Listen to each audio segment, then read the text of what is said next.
Marcos Jr., President of the Republic of the Philippines, presents this presidential citation to Alexandra A. Marcos Jr., President of the Republic of the Philippines, presents this presidential citation to Alexandra Eala.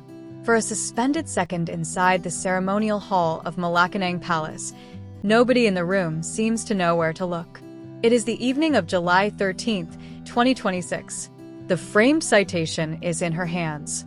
The President of the Philippines is standing beside her. And Alexandra Eala, 21 years old, ranked number 28 in the world, the highest a Filipino has ever climbed in professional tennis, is trying to steady her voice.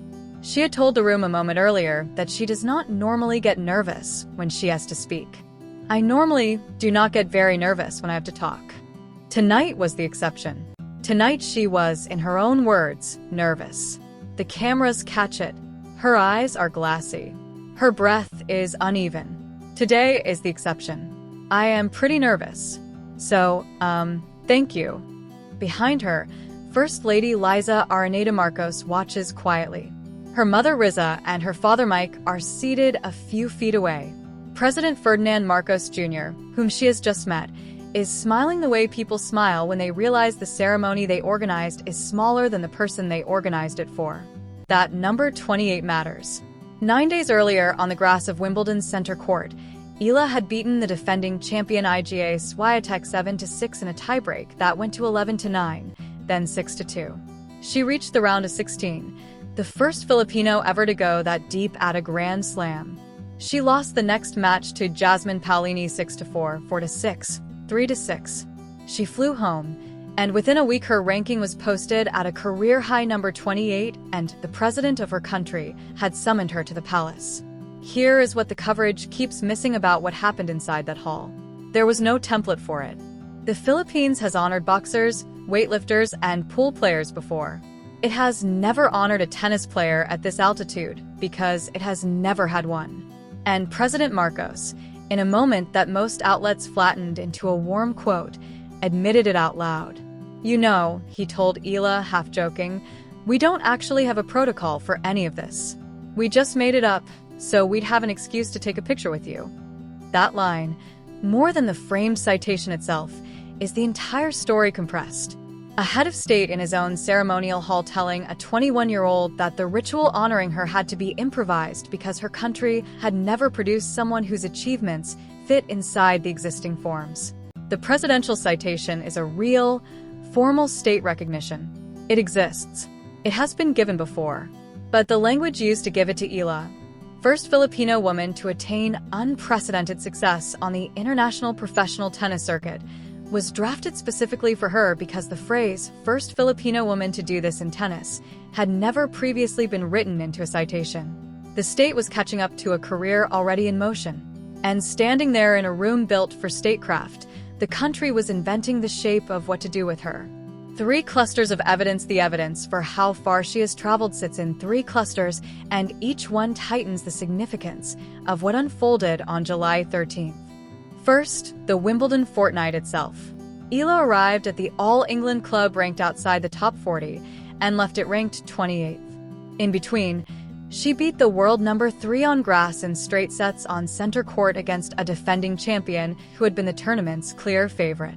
The scoreline, 7-6, 11-9, 6-2, was verified by the WTA and covered by BBC Sport, Olympics, and every major Philippine outlet within hours.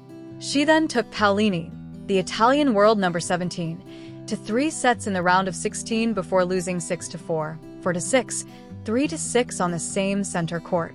No Filipino man or woman had ever reached the 4th round of a Grand Slam before her. That fact appears in the presidential citation. The state chose the word unprecedented for a reason. Second, the ranking itself. Number 28 is not a spike. It is a plateau reached after 18 months of climbing. Earlier in 2026, at the ASB Classic in Auckland, Eala broke into the top 50 for the first time. She followed with a WTA 125 title at Guadalajara, her first, then a second WTA 125 title at Birmingham in June. Her 2026 season record, according to the WTA's official player page, shows steady progress with prize money for the year approaching significant figures. This is not the profile of an underdog having a moment. This is the profile of a top 30 player whose ceiling has not yet been located. Third, and this is where the ceremony stops being about tennis, it belonged to memory. In her speech, Eala turned away from the numbers. She spoke about her earliest coach, her late maternal grandfather Roberto, Bobby Maniego, whom she called Papa Lolo. She described training with him after school alongside her brother at the Rizal Memorial Sports Complex in Manila. And then she said the line that traveled fastest through Filipino social media within the hour. "I want to train with my brother and my grandfather every day after school with my ruffled socks and my light-up shoes and chubby cheeks." That sentence, delivered in a room lit for state cameras, carried a private image into public property. The Philippine Star ran it as a headline. People Asia clipped it. Sports on Air MNL amplified it. Fans across social media reacted with the particular kind of intensity that arrives when an athlete makes a country feel something it did not expect to feel from a ceremony. She was not performing sentiment. She was placing the little girl she used to be beside the woman the president was honoring and letting the room see the distance. President Marcos then spoke, and he did something a head of state rarely does. He dropped rank. "I'm a fan, so I'm gushing." "Okay, I'm sorry. I'm a real fan of yours." That is a verbatim quote from the Presidential Communications Office release, corroborated by the Inquirer, GMA News, and ABS-CBN. He continued, "And one day I hope I'll have the opportunity to watch you, even if it's not at a Grand Slam, at any tournament. Even just watching you practice would be enough." He praised in his prepared remarks the grace with which she handles success. "You have brought such pride to the Philippines, to the Filipinos, and not only because of your success, but also because of the grace with which you handle that success. You show the greatest, best qualities of Filipinos." And then the line that framed the entire evening. "You have reminded Filipinos what a great race Filipinos are because we produce someone like you. We all 110 million of us Filipinos. We are all behind you, willing you on to greater success. If there's anything that we can do to help you, just say so. You will have it." A pledge of state support delivered on camera entered into the public record. Marcos's authority to make that pledge is not in question. He is the head of state, and the presidential citation he conferred carries the formal weight of that office. But the citation itself, drafted for this occasion, is worth reading closely. Eala was cited in recognition of her historic achievements as the first Filipino woman to attain unprecedented success on the international professional tennis circuit, demonstrating exceptional talent, perseverance, and unwavering determination. She was cited for inspiring a new generation of Filipino athletes to pursue excellence through hard work, discipline, and dedication, and for bringing pride, honor, and joy to the Filipino nation. Every word in that citation was chosen. The Philippine Sports Commission Chairman Patrick Gregorio was in the room to witness it. Her agent was there. Her parents sat close. There is footage released by the Presidential Communications Office and mirrored by every major broadcaster of the president handing her the frame, of the room applauding, and of that same suspended second the story opened with, holding it and not quite knowing what to say. What a top 30 Filipino tennis player actually changes is not a soft question. It has structural answers. Tennis in the Philippines has historically sat outside the national athletic identity. Boxing has Pacquiao. Weightlifting has Hidalgo Diaz. Basketball has decades of institutional infrastructure.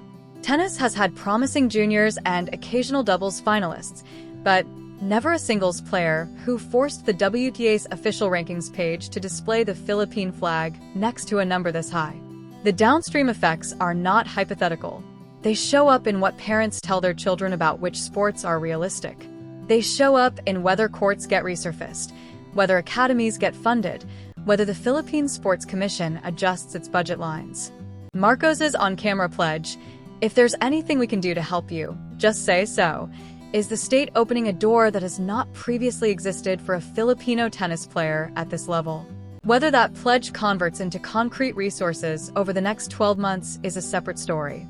But the door is open on the record, and the door being open is itself significant. A country that had no protocol for honoring a top 30 tennis player now has won. It is called Alex Eala. The longer arc, the arc that led to Malacañang, did not run in a straight line. 6 months before the palace ceremony, in late January 2026, Eala walked onto the courts of the Rizal Memorial Sports Complex, the same complex where her grandfather had first coached her, as the emotional headliner of the Philippine Women's Open, a WTA 125 event on home soil. She lost in the quarterfinals. She had dedicated the tournament to Papa Lolo. Losing at the courts he taught her on, in front of the country she was trying to make proud, was reportedly one of the hardest moments of her early season.